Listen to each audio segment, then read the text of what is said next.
إن الحمد لله نحمده ونستعينه ونستغفره ونعوذ بالله من شرور أنفسنا ومن سيئات أعمالنا من يهدي الله فلا مضل له ومن يضلل فلا هادي له وأشهد أن لا إله إلا الله وحده لا شريك له وأشهد أن محمدا عبده ورسوله أما بعد. Dawkins then proceeds to explain why he condemns the very notion of a supernatural explanation, as he would call it. He writes, "Now I want to return to the idea of the supernatural and explain why it can never offer us a true explanation of the things we see in the world and the universe around us. Indeed, to claim a supernatural explanation of something is not to explain it at all, and even worse, to rule out any possibility of it ever being explained. Why do I say that? Because anything supernatural must, by definition, be beyond the reach of a natural explanation. It must be beyond the reach of science and the well-established, tried and tested scientific method that has been responsible for the huge advances in knowledge we have enjoyed over the last 400 years or so. To say that something happened supernaturally is not just to say we don't understand it, but to say we will never understand it, so don't even try." End quote. Now, Dawkins commits all kinds of fallacies in these sentences above. The most obvious of all would be the straw man fallacy.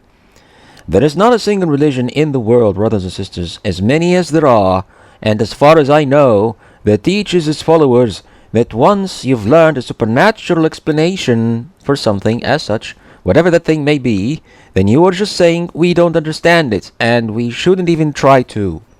What do you mean by supernatural explanation? What do you mean by understand? Okay. Now he's deliberately reducing all kinds of religious explanations, including the very belief that everything in the world was created by a being of supreme knowledge, power, and wisdom, into the notion of a miracle that falls, by definition, outside of the scope of our human experience in terms of causality. The idea is that once we claim a supernatural agent or cause or event for event A, whatever that cause or agent may be, and whatever that event itself may be, then we automatically turn it into a miracle, thus defined. And thus, we just kill every attempt to acquire any knowledge of some natural cause for it, in any shape, way, or form. This is not only a misinterpretation, or a misrepresentation, of religious explanations, it's an outrageous straw man, as I mentioned earlier. Okay, because there's not a single religion on earth that applies the term miracle or anything in its meaning to every event in the world just by virtue of giving it some supernatural explanations. That's not the case at all.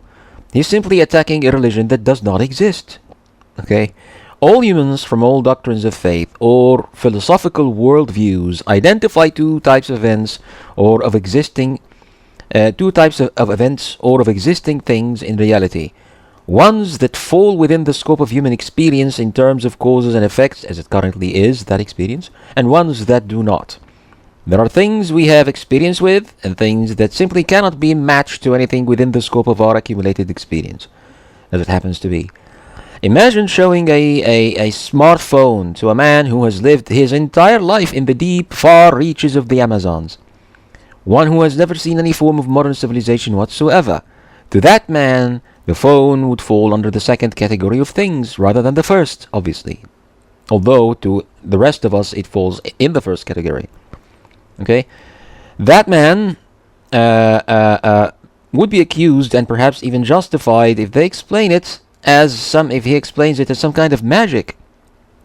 People from that culture or civilization would understandably explain it as something supernatural to them. After all, as C. Clarke famously said, any sufficiently advanced technology is indistinguishable from magic. This is a testimony to the inherently limited scope of human experience and the knowledge that can be built upon it. However, the justification I just granted to that man from the Amazons is only in view of his limits. Okay? The limits of his own experience and the experience of the people he lived with his entire life, and his means to enrich that experience for a better understanding of things, the limits to those means that are at his disposal. This is the best that he can do, all things considered. Now, the scientists of today are only better than this man in terms of knowledge of causes and explanations, insofar as they have experienced accumulatively more regularities of causation and identified more natures, inherent natures and characteristics of different types of things in this world. And they know how to use those regularities in their favor, as in technology, I mean. Okay? This is what progress empirical science really offers. The point I'm making here, brothers and sisters, is that no matter what the religion of that man in the Amazon was or is, he would never find it an obstacle for that kind of progress, of knowing about how things work around him. Okay? He would never find himself deterred from looking closely at that artifact and examining it to the best of his abilities, learning all the natures and characteristics that he can learn about it, such as it is. Okay? Flicking around with its buttons or its touch screen or something like that. Now, the more important question now is this: how many times in our human experience do we come across something, a thing or an event, that puts us in the same situation as that man I just described? I mean, we people living in modern civilization. Not too many, I would assume. Alright? So the idea of explaining something that exceeds our experience as people of modern civilization in such a manner as the outcome of some kind of magic is not something we do every day. Okay? In fact, one could easily live their entire lives without ever experiencing such a thing. This, however, does not mean that there should be no room for any supernatural explanation of any kind for any sort of event at all in our knowledge. No, of course not. Every event and every existing thing in the world, be it of the first kind or the second, does have supernatural causes underlying it, in every belief system that humans have ever known. And yet those causes do not stop people from any faith from investigating the outcome of human experience with causes and effects to the best of their abilities, and making as much use of that as they can. We don't do that despite of our religious beliefs in the supernatural. Sometimes we do it because of them, actually. That examination and investigation of natures of things in the world. In Islam, we have an obligation to make people's lives easier and to explore all the causes that Allah has enabled for us, بمبدأ التسخير يعني, in order to fulfill the very purpose of our existence in this world, which is to worship Him and to make the earth at large a better place for people to get to know Him and to worship Him too. We believe that He created all matter and ordained all natures in matter to test us and see what we would do with those things once we've learned by experience how to use them. Now, in what way would such a belief be considered a stopper for science or for the progress of explanation and understanding of natural causes in the manner that Dawkins is trying to portray in this paragraph? Allah is the supernatural agent who creates, the single supernatural agent who creates every event in exactly the manner He does, rather than otherwise. For a plethora of wisdoms and purposes that we only know so little about, including His wisdom in keeping the natures of things as they are. Okay? The law of gravity is not there despite His will, but because of it. We Muslims explain things falling to the ground, for example, by that law, but this, however, does not in any way, shape or form contradict our belief that all things we've experienced on this earth are created the way they are and with the natures they exhibit for a purpose and a wisdom of His. Specific purpose and wisdom. It is actually because of this belief that we have epistemic grounds in accepting induction itself as a fruitful exercise for reasoning and learning about the world. There is a reason why we expect things around us to behave tomorrow in terms of inherent natures exactly the same way they behaved yesterday. Because we know that Allah subhanahu wa ta'ala has wisdom in keeping things this way. We know that He ordained those natures and that order by His will and His grace for wisdoms that far exceed our limited knowledge. David Hume questioned the logic of induction one day precisely because he didn't have that knowledge. That supernatural explanation of why there is a law at all in the world. You see, the fundamental questions that justify the entire enterprise of science would be: 1. Why is there order in the world rather than chaos? And 2. Why is there this particular order and those particular natures and systems rather than otherwise? And 3. Why do they persist? Why do they persist? Now, those questions are not to be offered a natural explanation in any way, shape, or form, because it would be logically circular to explain nature itself by natural causes. And as it stands, without the proper supernatural answer to these questions, we simply cannot have science at all. So in reality, We need a supernatural explanation for all natural explanations to be reliable or of any epistemic worth at all and to make any sense. If you're an atheist who only believes in blind matter that moves with no plan, no purpose, no end, no teleology, and no intent in its existence, its nature, or its behavior, and that the world is the way it is thanks to sheer chance, then you have no grounds at all in assuming there to be any binding law for nature to be the way we've experienced it to be. You don't. You really have no grounds to assume that the frequency of repeated correlations between what you call a cause and what you identify as its effect implies a stable, consistent regularity in the way that matter behaves, or that that correlation would continue to hold true tomorrow as it does today, warranting you a prediction of what things will happen and what things will be like in the future. Behaving as it did today and as it did yesterday and the day before that and the day before that, etc. You wouldn't have any grounds for that. Induction really has no worth or value under atheism, brothers and sisters. We have to understand this. In fact, none of the cognitive faculties of humans has any worth or warrant trust or warrants trust or reliability under atheism at all. If they're all merely the artifact of a fundamentally chaotic, disordered, purposeless existence, then what guarantee does anybody have in what inferences or conclusions it makes about reality at all? What explanations could the very fact of its overall consistency and reliability have under metaphysical naturalism? How can you explain that? What guarantee would we have in waking up tomorrow to find the world still making sense in our minds as it always has? What value or worth would anything we call knowledge have under the applications of metaphysical naturalism with respect to the very way our minds were made to work?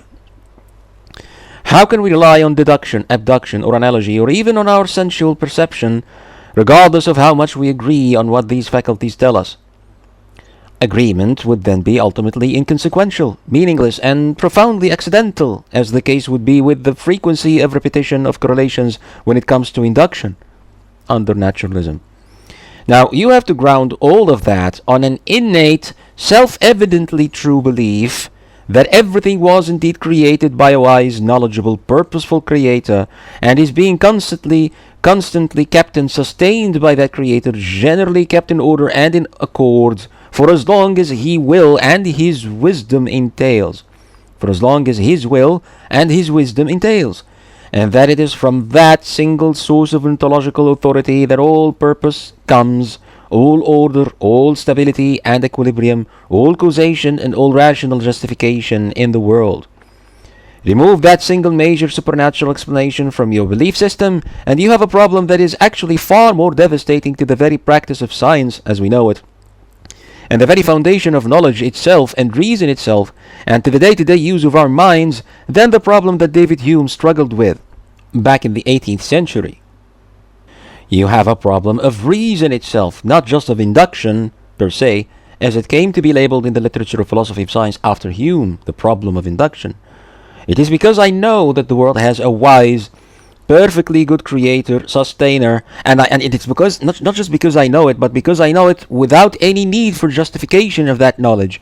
It's because I know that self-evidently and innately, intuitively, because I know that the world has a wise, perfectly good creator, sustainer, that I know that my mind and my senses are not fooling me, along with the rest of the humankind, into believing, for instance, that the real world around us exists, when in fact it doesn't. This is a claim that cannot be established or refuted through the means of science, brothers and sisters. When someone makes it, we swiftly dismiss him as a sophist or a madman perhaps, not because we have explicit philosophical arguments or scientific experiments that demonstrate the falsity of his claim. No, but because we all know innately in our factory settings, so to speak, that we were indeed made by a wise, honest maker into his image for a noble end. He did not create us to fool us all. No, that cannot be true. Why can it not be true? Because we know what I just told you that we know. That would be a petty imperfection that is only fitting of a limited creature like ourselves, a miserable creature. I'm not appealing to some ontological argument here that our maker is the greatest of all conceivable things, for example. as some ontological arguments would go, are merely stating an intuitively true, self-evident fact about the way things are. Okay? A fact that we suffer from rationally devastating consequences and entailments if we choose to dismiss, like Hume did. So devastating indeed that even the very existence of the real world around us cannot be entrusted for our senses to prove it. Every miserable pit of doubting one's own mind, one's senses, and one's own existence is the ultimate result of one choosing to neglect the innate knowledge of the existence and the perfectness of our Creator subhanahu wa ta'ala. You drop that keystone in your knowledge and in the very structure of your human cognition, and that's what follows. Everything else comes apart.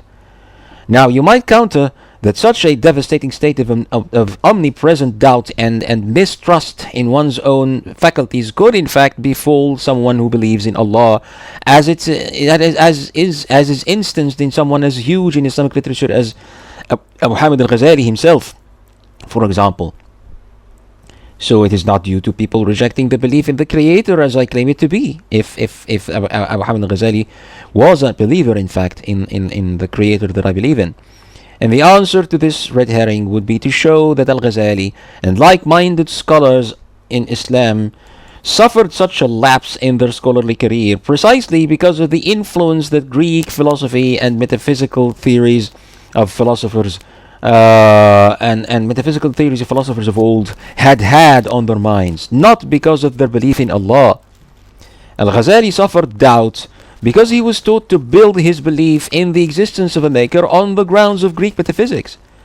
The man had the courage and the brilliance to question that metaphysics itself, though, thanks to the Greek theory of knowledge that was deeply embedded in his thought and the thought of his teachers, he thought that questioning Aristotelian metaphysics was, he ended up thinking or realizing that questioning Aristotelian metaphysics was synonymous to questioning reason and logic itself. You know what I mean? So he did in fact suffer that doubt until he felt he couldn't even trust his own senses to tell him the truth about the world, and only by the mercy of Allah subhanahu wa ta'ala was he snatched out of that pitfall by deciding to overlook reason itself and search for another sources for belief in his maker. Okay, now those sources were unfortunately at fault, but that's not the point here. The point is that he took that fall, that devastating fall, due to the way a philosopher is trained to think about these questions, not the way a proper Muslim is trained to address them. Okay? A philosopher is trained to dare to question anything and everything, no restraints, no boundaries whatsoever, other than the ones he chooses to set for himself by his own whim. And that's precisely what's wrong with the Western Academy, guys. What's been wrong with it since its inception in ancient Greece. Once the belief in your maker becomes a theory, a proposition that requires syllogistic or dialectic premises to establish it, in some propositional argument, as the ancient academy teaches, everything we know or think we know becomes a theory too, since the explanation for everything in existence gets hung on a theory that is categorically indeterminable. Okay? How can anybody decide on the fundamental nature or the property that explains all material existence in reality when the most that anybody has ever observed of this world amounts to nothing but a small fraction of the heavens and the earth? The best that anybody can offer here is a wild, unwarrantable guess. Not only is it unwarrantable, but fundamentally false, following from the very definition of the query itself. Things don't exist in reality because they are made of so and so, or because they exhibit this or that nature or regularity of matter, okay, by virtue of their own existence. Only some contingent things in reality have been chosen by the preponderator of all contingencies to have those particular natures, and ordained to follow this or that particular regularity. There is no rational rule that necessitates for all existing things to be like that, just because they are real or exist in the outside of our minds. Not all things that take place in time must be points on the so-called space-time, assuming, of course, that it's reasonability as a real thing for the sake of the argument. Not all things that move in existence and are said to have a mass or a weight, whatever you mean by that, must be subject to the law of gravitation by necessity. Alright? Not all things that have attributes or qualities or characteristics that distinguish them from other things must be made up from fundamental components that cause those qualities to be the way they are, as in all hylomorphic theories. Okay, not all things in existence must be made up from atoms, like a pile of sand is made up from tiny specks of dust, as in all the atomist theories of the past. This is all contingency, guys, not necessity. Contingency. And yet the philosopher would treat whatever claims he comes up with of this sort and of this scale, just like scientific realists would treat their ontologies today, as facts of nature that hold true by necessity, as long as the observations can be matched with the ontology, with its mathematical model somehow. With the ontology and with its mathematical model somehow. This method of theorizing about reality, as we explained earlier, makes the existence of the Maker as we know him an assumption that can only exist in the minds of those who insist on it. He is thus turned into a proposed result of a grand claim about the world rather than its first premise, as all sane, sensible people would think. A theoretical, metaphysical explanation of existence is proposed first, based on nothing but some observation of matter and its behavior within our limited scope of experience of the world, and then the philosopher would seek to deduce the existence of a maker from that theory. If he feels he has to, of course, instead of taking his existence, the existence of that maker as the primary explanation for everything in reality, and the starting point for all knowledge, as every reasonable person should. This would invariably have the sad consequence of making that philosopher or scholar put everything he knows in doubt at some point, if he thinks hard enough. Because if I find trouble trying to establish rational grounds for believing that I was indeed created at all, and find underdetermination by evidence, تكافؤ الأدلة, in those very grounds, somehow, then what grounds could I possibly have for knowing my mind itself and my senses to be reliable and trustworthy? What grounds would I have for trusting my faculties of knowledge production and accumulation as a reliable tool for learning about anything at all? Anything at all. That's the sad outcome of turning the one being that is the ultimate grounds for reason itself and for all knowledge in man into a questionable proposition or a suggestion that requires theoretical metaphysical premises to be established upon. The point I'm making here, brothers and sisters, is that this one colossal supernatural explanation for the world at large and for the human phenomenon itself in all of its dimensions, is the one claim about reality that makes science itself possible and the human mind reliable. Okay? That makes all knowledge sensible and achievable. This is why, historically speaking, science in its purely empirical inductive method was not originally invented by atheists or naturalists. Okay? It was ultimately invented by Muslim scholars and Christians or Jews who followed in their wake. Yes, the empirical method is originally a Muslim invention, whether you guys like it or not. Now, I don't have room or space in this material to present historical evidence for this, but you're free to look it up if you want. Okay, but the point is that there's a religious explanation for this fact. The empirical method was not devised because or after the Greek tradition of thinking about the world. It was invented despite of it. Okay? Most of the really fruitful and technologically useful applications of that method in the last few centuries are to be attributed one way or another to religions and traditions that teach people to go out in the world to learn about the countless bounties of God that He created for us and to use them for good by His leave.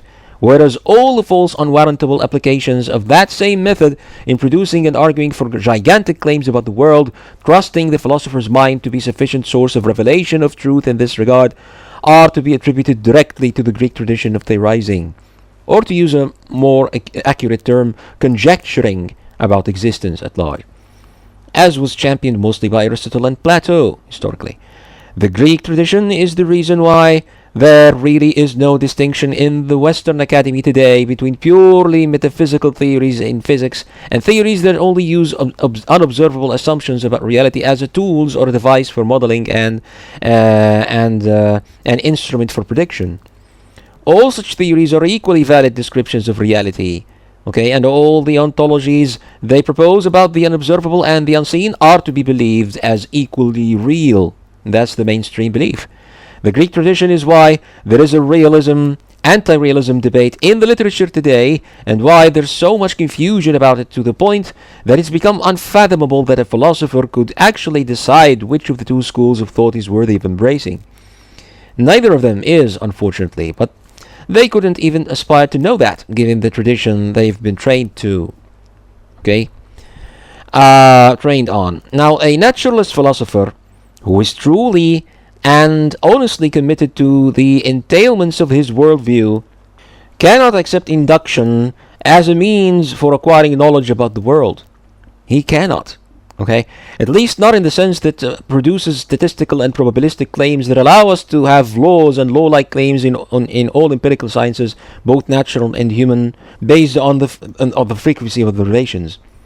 Okay? Of similar observations. In fact, he cannot trust the human mind itself as a tool for learning about anything at all, as I explained above, but let's just focus on the single reasoning technique that makes empirical science truly empirical, not just some armchair exercise of thinking about the world. I mean, the a posteriori part of the process, so to speak. Now, this is why we now do have schools of thought in the philosophy of science that try to dismiss induction as a tool for learning about the world at all. How do we progress in science, they would say? Well, by making sure that our models and mathematical simulations of the observed patterns remain unchallenged. That's falsificationism in demarcation theory, or by making sure that observations fit them. That's confirmationism and verificationism. Okay? Now, obviously though, for a theoretical claim to stand unfalsified is not to warrant it as knowledge. Okay? Unfalsified is not the same thing as justified or warranted epistemically.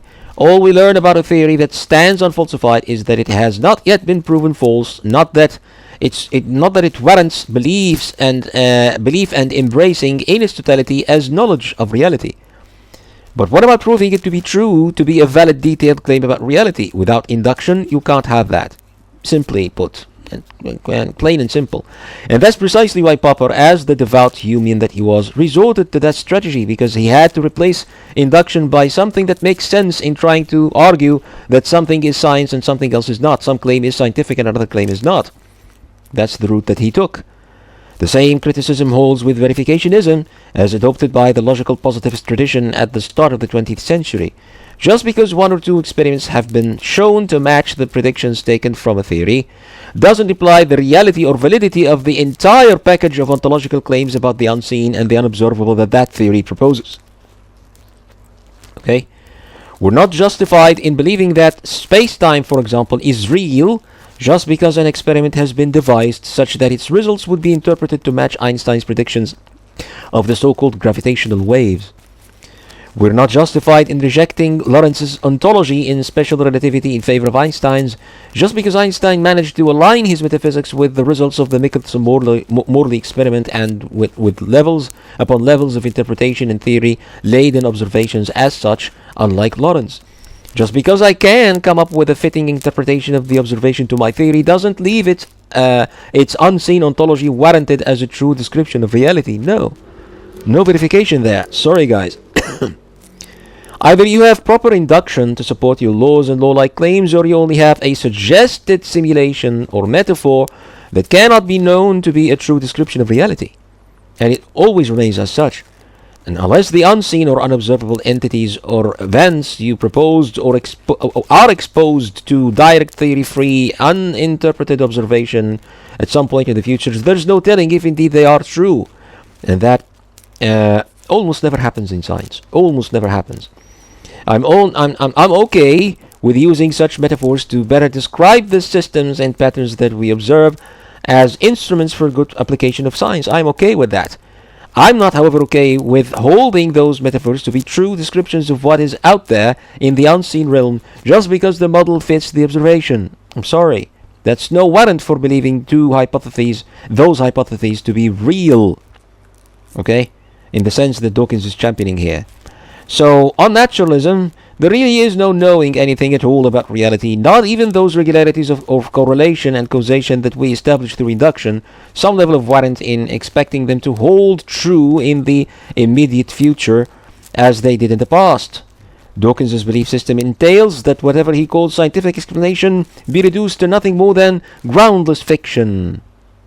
Groundless fiction that has no rational grounds for explaining, that suffers the same problem that Hume struggled with.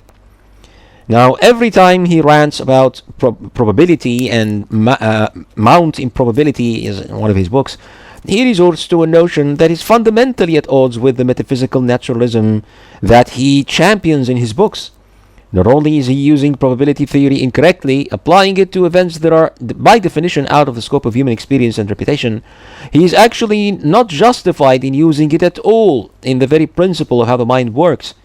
You have to believe that there's a deliberate, all-encompassing order underlying the world as it is, and that order is meant to persist in the future for as long as its sustainer wills it sustainer wills to keep it, according to his wisdom, to have rational grounds in applying the logic of frequentist probability in any meaningful way whatsoever. By eliminating teleology from the origins of living species and injecting ontological chance in its place, Darwin effectively left his claims of uniformity of whatever natural law he proposed utterly groundless. What grounds does someone who believes that nature runs without a willful, knowledgeable, and all-powerful keeper-sustainer have for claiming that nature has always been selecting fitting traits, keeping them through a billions-year-old process of genetic replication with slight modification? On pure naturalism, there can be no such grounds, rationally speaking, and the longer the law is claimed to have lasted in history, the more trust it necessitates in the logical foundations upon which the notion of order and stability in nature is built in science. A trust in something that a true naturalist cannot even aspire to have, because they don't believe in it.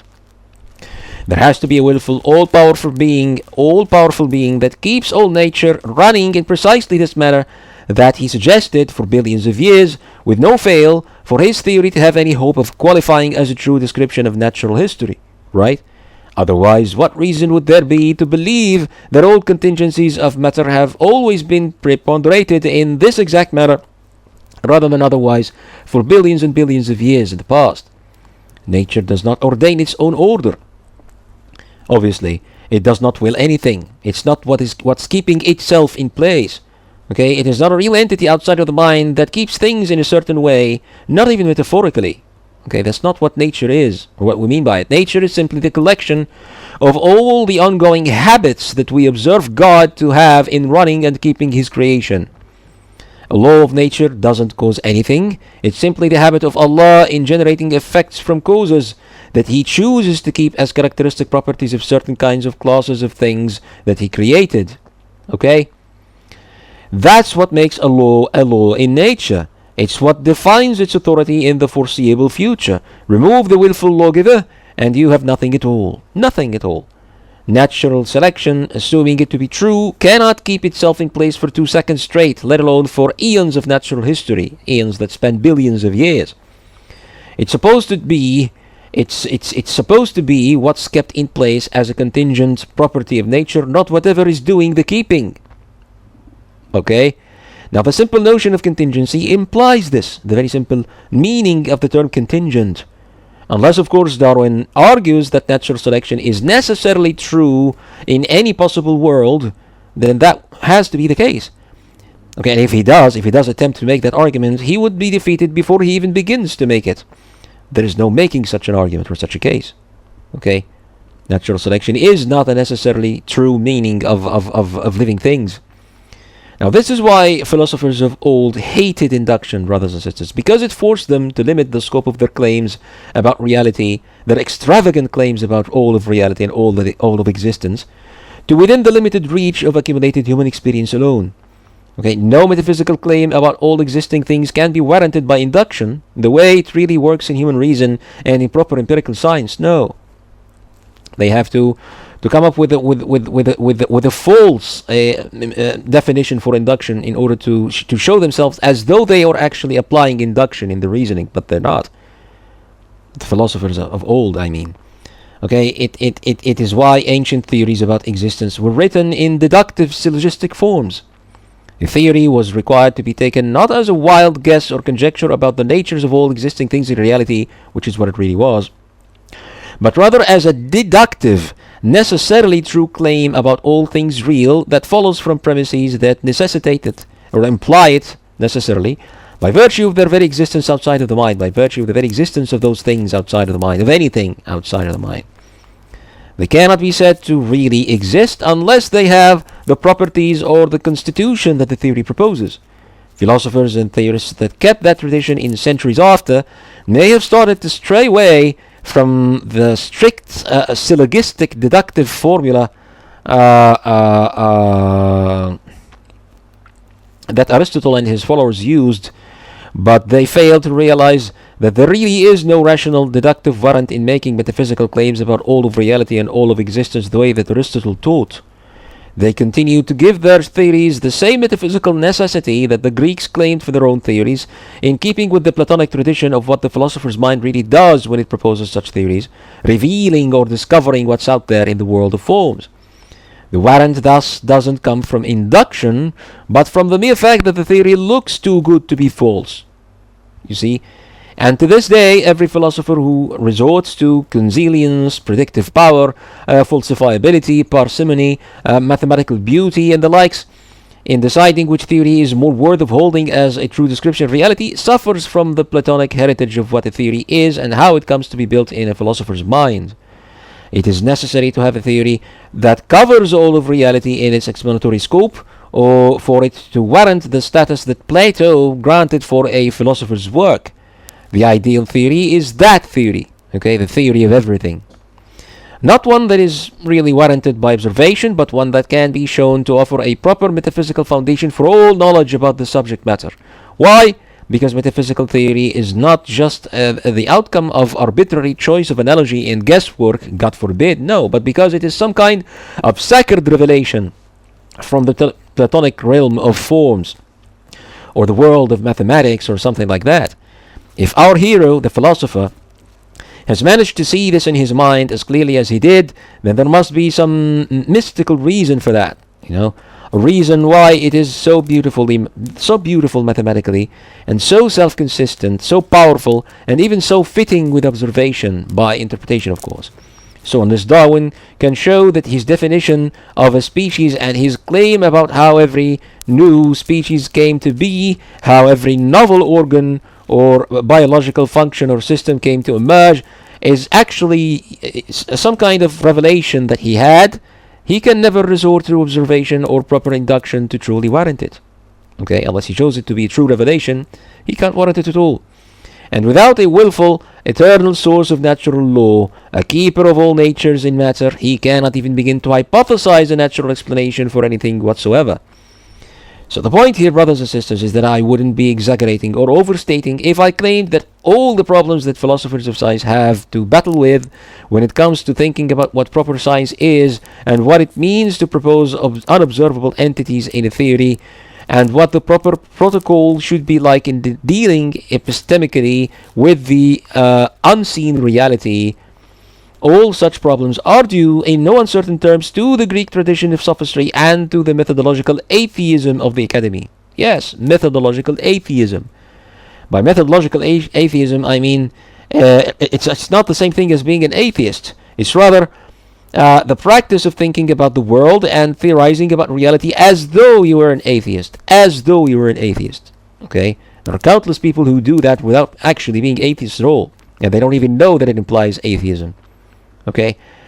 It's the practice of doing science as though you know for a fact that the world has no willful creator who chose to make it this way rather than otherwise, and who chose to keep it this way for as long as he wills. Okay? This is the only belief system that would leave one feeling justified in doing science, as though they know for a fact that all existing things outside of the mind must be similar to that which we experience, to what they have experienced thus far, in their profound nature and in the fundamental reason why they exist and why they have the attributes that they have rather than otherwise. Okay?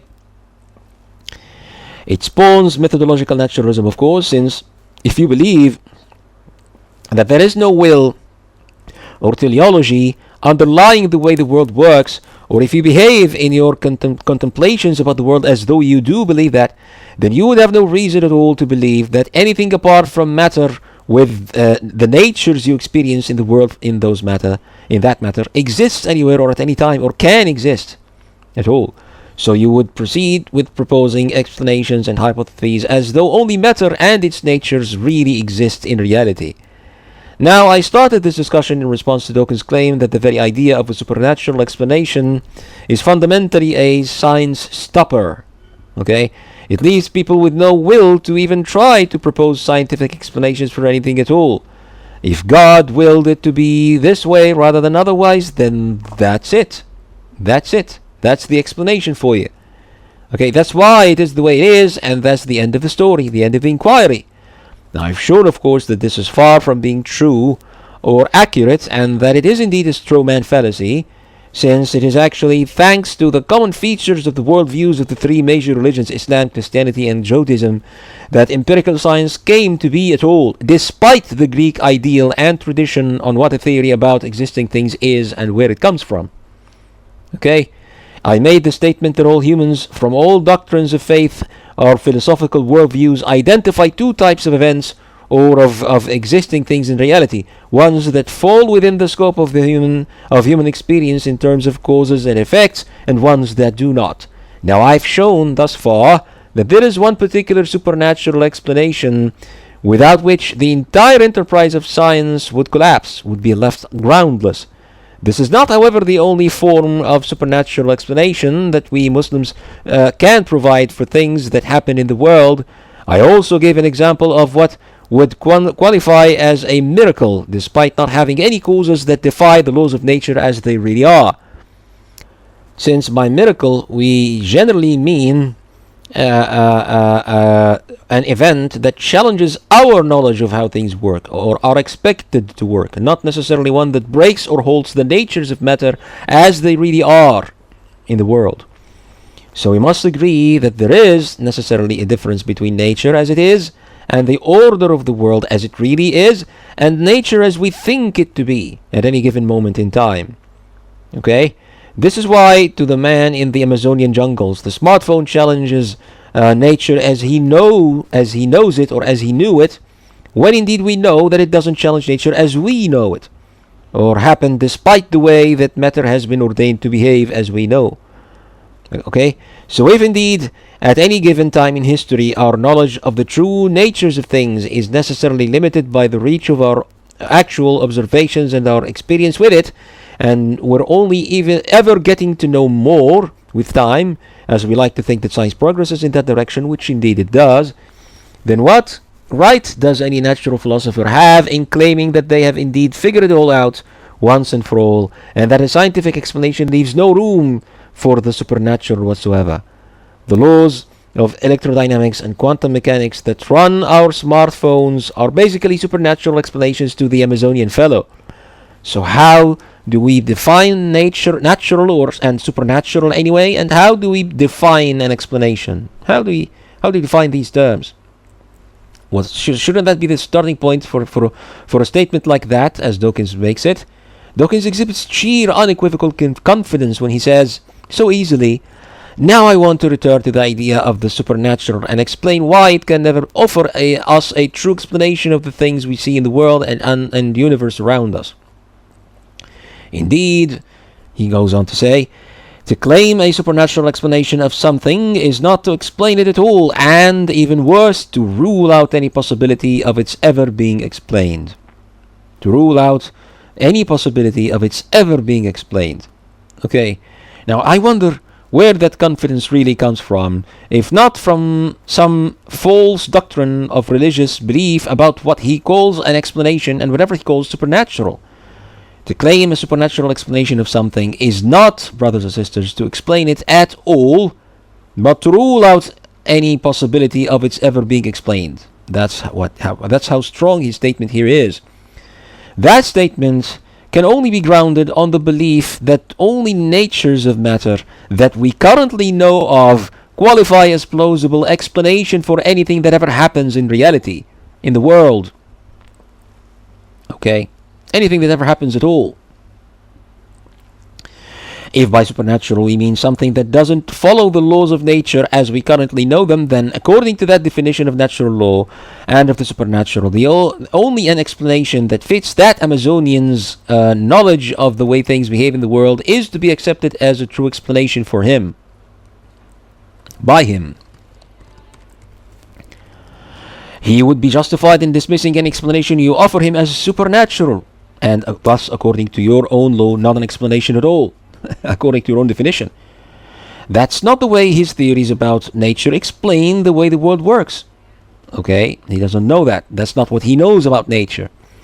You see how ridiculously reductionist this man's notion of the supernatural and of true explanation really is. The way the world really works is ultimately inaccessible to our tools of learning about the natures of things, brothers and sisters. We're not better today than that Amazonian fellow in knowing about the unseen and the unobservable through the scientific method. Yes, we did observe systematically and in a disciplinary manner many things and properties of matter that he did not or may not aspire to ever observe in his lifetime, living where he does. But that's not the same thing as saying that we have indeed observed everything there is to observe. We haven't, obviously, and we never will. We keep shifting from one paradigm of ontological explanation by the unseen to another precisely because that's the area of science where no true progress ever really happens. If by progress you mean knowing how to better predict and use the regularities of natures as they are, then of course the new theories are better and are a progress of knowledge in this sense. However, that's not all that a theory is about in the Greek tradition. It's about revealing what is really there in the unseen realm. Not just what is there, but what can or cannot be there as well in existence. So in that sense of what knowledge the new theory is supposed to offer, no progress at all can take place in science.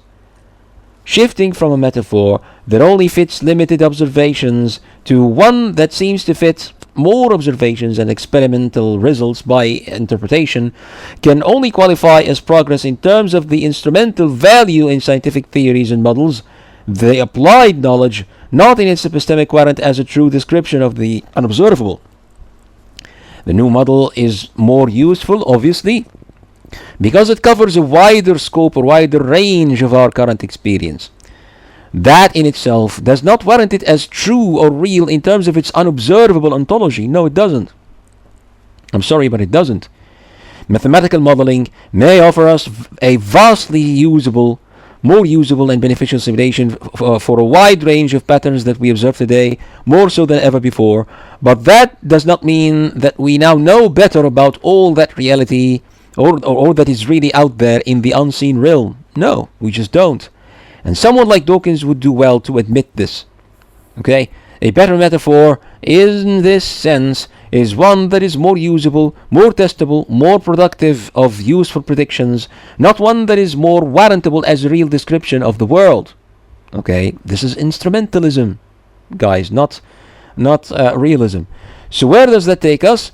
To a wholesale rejection of this silly, childish declaration by Dawkins here as nothing but the rant of someone who really has no idea what he's talking about.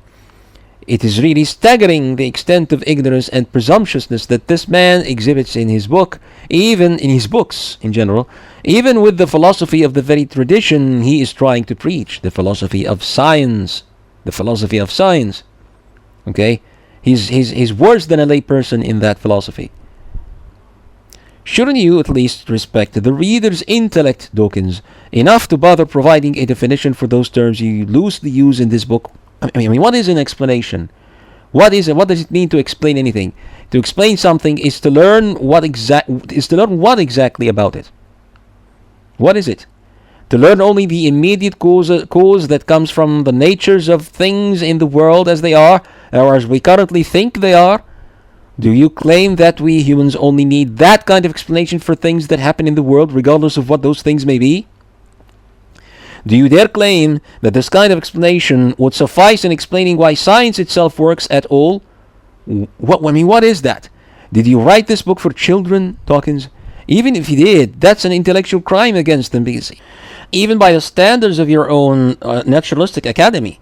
I mean, I can reasonably have 2 or 3 different kinds of explanations for a single event without any of these explanations being such that if it did hold true, then all other explanations cannot obtain or should be dismissed or would be necessarily superfluous or uncalled for. If by explanation I mean knowing why the event happened as it did, then I'm asking for an entirely different kind of explanation than asking about how it happened when it did. And even asking about how is not necessarily asking the same question every time when I ask about how. I may need to know about the way the natures of things as I know them may have resulted in that event as I observed it taking place for some practical or industrial purpose, or I may need to learn about the unseen, unobservable causes that caused those natures themselves to have been the way I think they have for some religious purpose of mine. I have a religious purpose. I want to know how learn about how these natures are kept the way in the way that they are in things, those natures that I observe. Okay. Now there is no contradiction at all in inquiring about all those kinds of reasons, that single why and those two hows, and calling each and every one of them an explanation in its own right for the same event. An explanation. I can believe that angels do in fact move the planets in their orbits as ordained and commanded by Allah subhanahu wa ta'ala, while comfortably believing at the same time that the manner in which they are commanded to do so is precisely as the current laws of gravitation describe them. Okay? Things are made so as to attract each other by the works of the angels. Okay? One explanation does not preclude the other. They simply address two different questions about the same phenomenon, two levels of causation. Okay?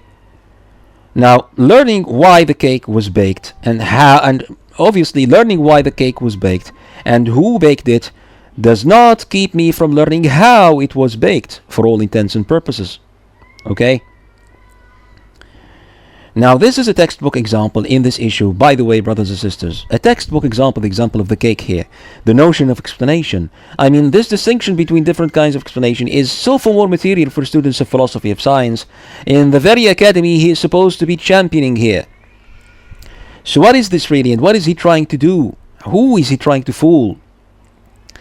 Allah al-musta'an, wa la hawla wa la quwwata illa billahi al-ali al-azim. قناة إقناع فيما نرجو. سحابة خير أمطرت على أرض جرداء تحمل من كل زوجين اثنين، المؤمن والملحد، الضال والمهتدي، الموقن والشاك، فأنبتت بما تحمله من ماء الحياة حيث نصوص الوحيين ثمار اليقين في قلوب المؤمنين، وصقلت بذات الماء قلوب المعاندين.